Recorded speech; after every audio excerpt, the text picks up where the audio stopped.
Synanon is a real corporation. Its business is junkies. Chuck Dederich is the ex-drunk who dreamed it up and fights to keep it from becoming a nightmare. Ladies and gentlemen, welcome to another edition of Colts Coffee and Conversation. My name is Carl. And I'm Holly. And I'd like to welcome you to another wonderful, exciting edition of Colts Coffee and Conversation. How are you doing, Holly? I'm doing fairly well. Fairly well. Well, fairly well to you then. We just want to let you guys know, we know that you are all of our Coltonites right now are pretty much suffering in the institution of quarantine. We always want to reach out to you and let you know that we love you and we appreciate everything you guys do for us, whether you share it or not. As long as you listen, spread the word, we'd appreciate it. Go on to the little purple icon, give us 5 stars, write a review, let us know how wonderful we are, and if we are not wonderful, you can let us know too. I don't care. As long as you give us 5 stars. Just give us 5 stars, please. Please give us 5 stars. We want 5 stars so we can have the algorithms, yes. Thank you, Carl. Thank you very much. Holly, how are you? Doing well, thank you very much. Beautiful, wonderful. Yes, Colts, Coffee and Conversation. The place where I feel most at peace. Okay, beautiful. Thank you. Thank you, Bhagwan. Appreciate that. All right, well, once again, guys, we understand we're under quarantine. We are under quarantine as well. Some of us have been furloughed. Speaking. Boy. So that's okay. More time for podcasting and more fun and excitement. So we hope you enjoyed the Buddha Fields. That was a weird, strange gentleman. Oh, wow. Holy hell. Yeah, holy hell. Holy hell indeed. What the hell? Anyway, guy's still living the life of Riley in his throne. Anyway. We hope you guys enjoyed it. We do appreciate, like I said, the feedback. Got a couple ways of doing that. We got our Facebook fan page at Colts Coffee and Conversation. And of course, we have the Instagram at Colts Coffee Convo. And we have our Twitter at Colts Coffee Con 1. That is Colts Coffee Con 1. And also, we do have our wonderful old school email at coltscoffeeconvo@gmail.com. But wait, there's more, Holly. Isn't there more? Yes, there is. It is our wonderful, I'm going to let Holly tell you. Oh, yes, you can record a voice memo on your smartphone and send it off to coltscoffeeconvo@gmail.com. Ooh, have you noticed we're kind of rusty, folks, but that's all right. It's okay. We'll get there someday. That is, I forgot who sang that song. Okay. All right, anyway. So we've done, what else do we need to do yet? Oh, yes. Before we talk about our cult, before we get into the conversation about our cult, we must discuss our beverages. Now, Holly, since we are in the wonderful world of quarantine, what are you drinking? Well, I have a home brew.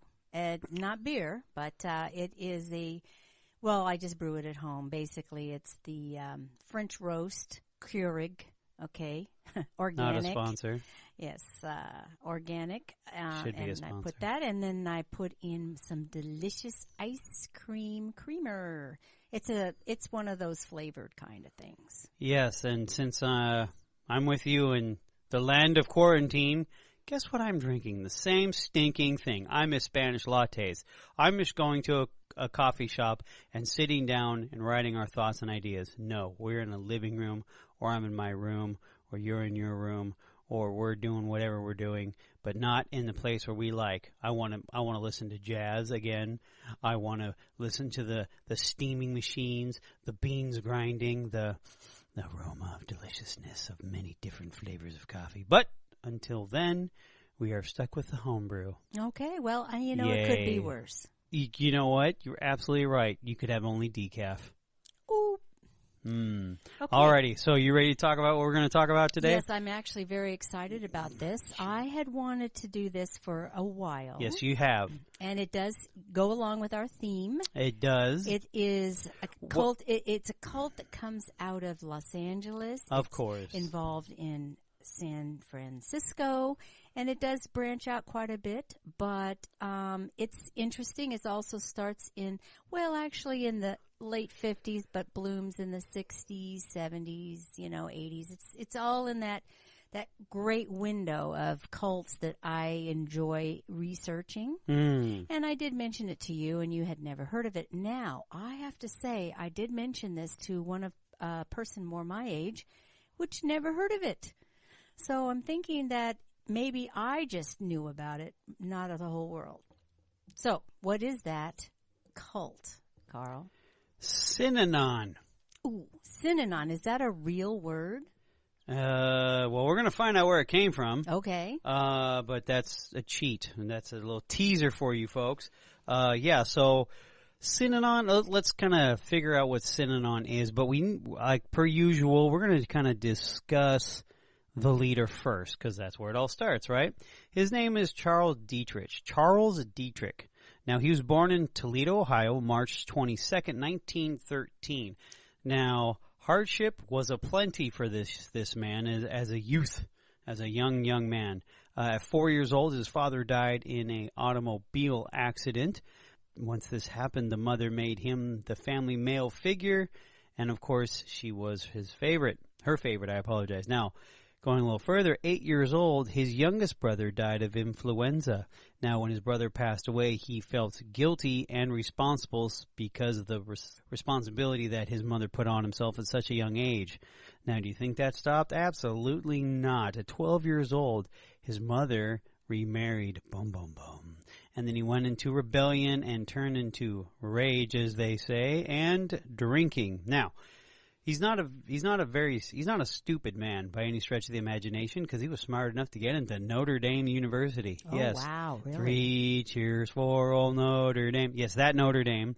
Now, but he flunked out, though. Why? Because he was lazy. So once he got out of Notre Dame, he decided to get married. That's always a good idea to do, right? Of course. And what happened? Drinking ended it. Not a lot of information. He was saved from meningitis in the 1940s by this discovery of penicillin. Now, he was actually physically deformed a little bit in regarding after his battle with meningitis. It left him with a droopy eye and a facial tic. So after all that, he decides to move to where everyone wants to live, Santa Monica. And became a beach bum. That's what he wanted to become. Now, of course, what does he do? He has a wonderful idea. Guess what it is, Holly? Let's see. He remarries? Ooh, yes, exactly. And what happens? He divorces. Why? Drinking ended it. Yes, it's a mystery. Yes, drinking did end it. Now, before the ending of the arrangement of marriage, she ended up calling him fatso was one of the words that she called him. But also she did tell him that if he did not go to AA, that he would die. Now, he decides to do what? Take up on the advice of going to Alcoholics Anonymous. Now, Holly, please tell our wonderful listeners, what did he do in AA?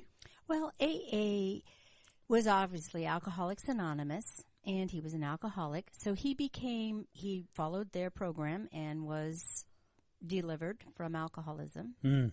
He became a favorite speaker there, and he relied on a book by Emerson, called Self-Reliance, and he existed on about $35 of unemployment every week, and he also had charity from others. So he didn't work. I guess that's the bottom line. Right. He volunteered for a LSD experiment. Now, this was in the 50s. Yes, this was. Mm-hmm. And it was a Dr. Keith Dittman, all right? And he was a UCLA professor. So he's legit. He's not just a crazy guy. Correct. And he was a specialist in psychopharmacology. Wow. Okay. In the 1960s, this doctor worked on brain mapping.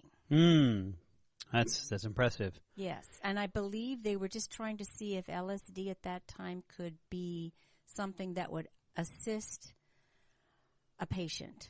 Right. Mm-hmm. With their addictions. Right. After the LSD experiments, he had a cathartic breakthrough. He believed that good and bad were the same. Mm-hmm.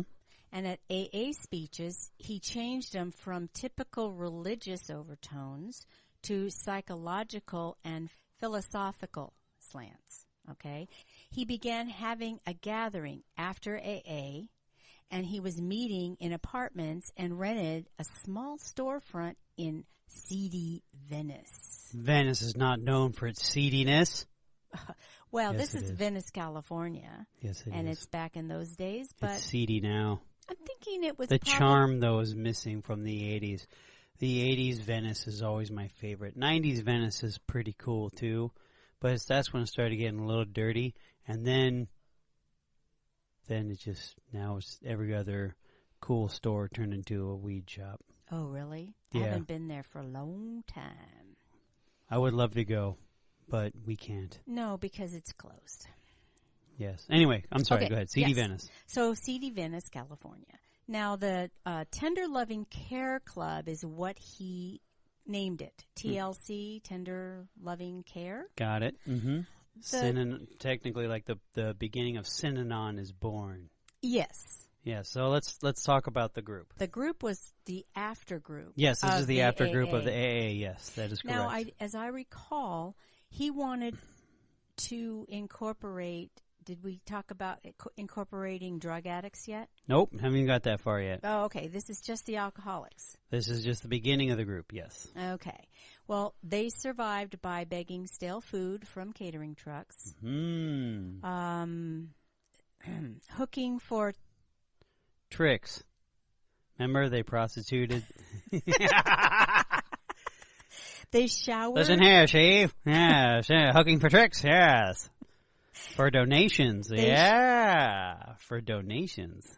That's right, because then they couldn't be caught for soliciting. That's correct. That is correct. It's a nice little roundabout way. Yes. They showered via a hose through a window. Yeah, living in the wild.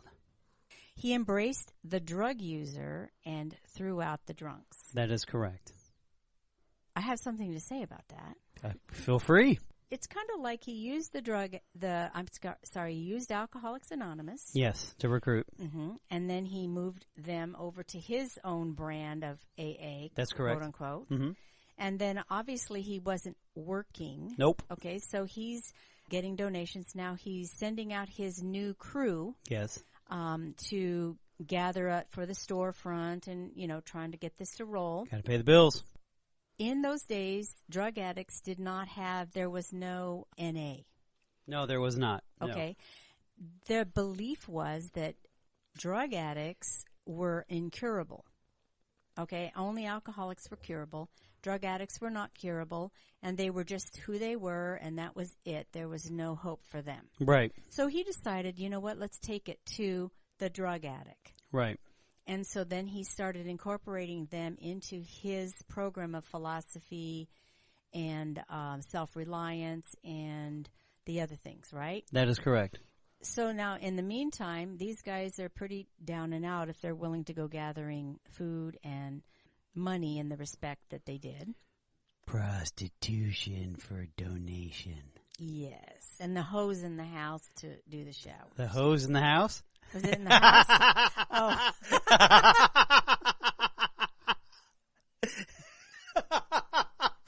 Oh, that's when the whores come in. That's when the whores come in, yes. Okay, so that's, anyway, back to our subject. Yes. No, remember. I was just trying to say, so he's now it's going to be more drug addicts, and the alcoholics didn't like it. No. So he just said, you know what? Go back to where you came to AA, from. Yeah. I'm going to work with these drug addicts. Now, he was the first one who really started a program for drug addicts. Yeah. Now, this is the birth of the beginning of Narcotics Anonymous. Yeah, or like any kind of drug rehabilitation. Well, because remember, a lot of drug addicts went to Alcoholics Anonymous because just some place to go. Maybe. I don't know back in those days. Pretty All sure. I know is the philosophy behind it, and he actually opened up that door, which is pretty amazing. No, it's like I said, like with everything always starts with good intentions. That is true. So he did that, and then after kicking drugs, their sicknesses disappeared. He was telling them their problems came from their mothers. Now, I just do want to say one more thing. In those days, they were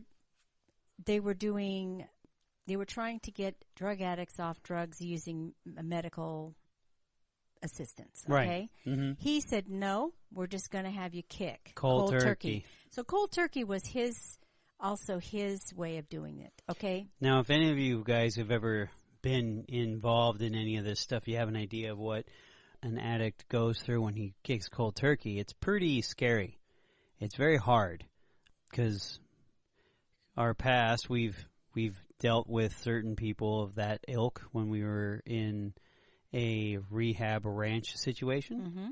And we would get people in early during the days, or when I mean early in the day, I'm talking 3 a.m., that early. People would be pretty much sweating in their beds and throwing up, and, that's because there was no medical assistance either. So kicking cold turkey is not an easy thing to watch or deal with, to be honest with you. So you can only imagine when you have 5, 6, 7, 8 people going through this. We've had somewhat of experience with that. So, it's a very interesting experience. Well, yes, and now let's go back. I know today and these days the drugs are different. Much different. Okay, so we're talking mainly heroin addicts. Yeah, heroin addicts, crack. No, not yet. Crack came in the 80s. We're still back in the 60s. 70s. Oh, okay, yeah. I'm sorry. I'm thinking of what I was talking about. Yes. No, you are correct. It's heroin, probably LSD, acid. But you don't get hooked on that. So anyway, basically, yeah, it was just the heroin addicts. That was mostly the main heroin, one. yeah. We didn't have all these other drugs until much later. So this is why they Speed, didn't maybe? die. Well, probably methamphetamine okay, of some yes, sort. yeah. Yes. Okay. Mm-hmm.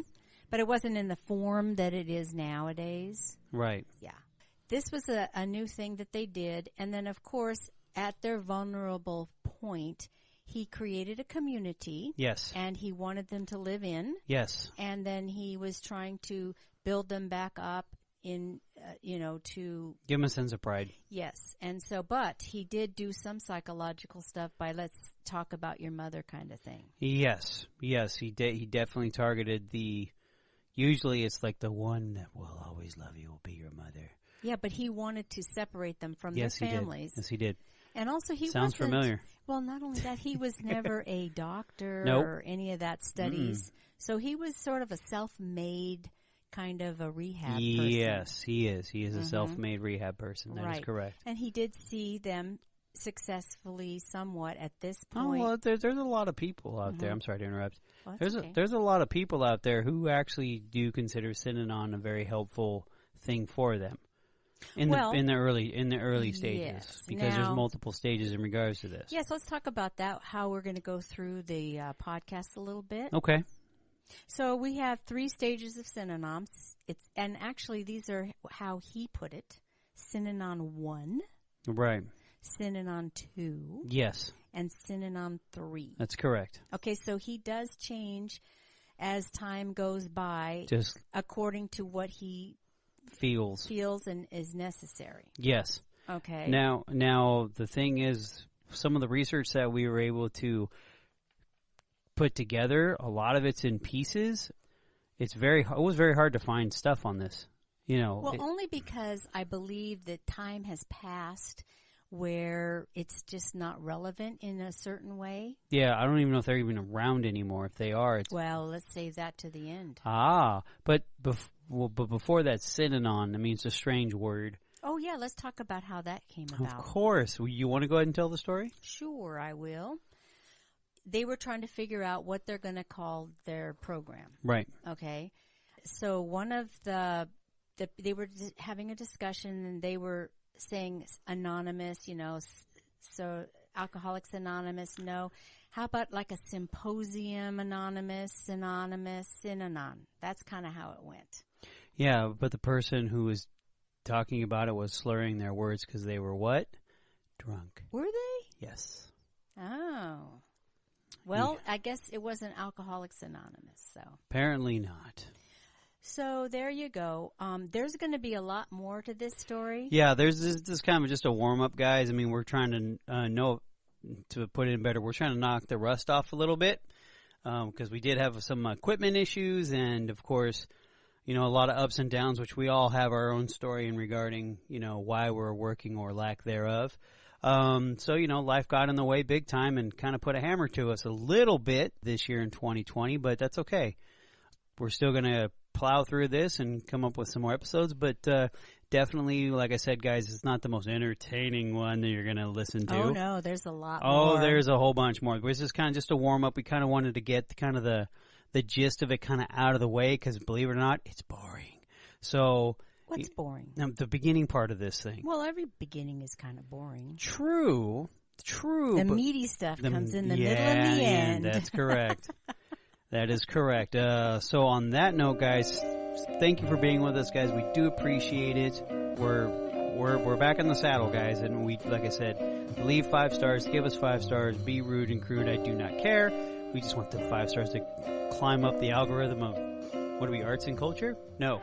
Society and culture. I'm terrible. I'll never remember that. Anyway, so, yes, guys, is there anything else you need to add, Holly? No, I think that's it. All right, beautiful. And on that note, good night, Holly. Good night, Carl.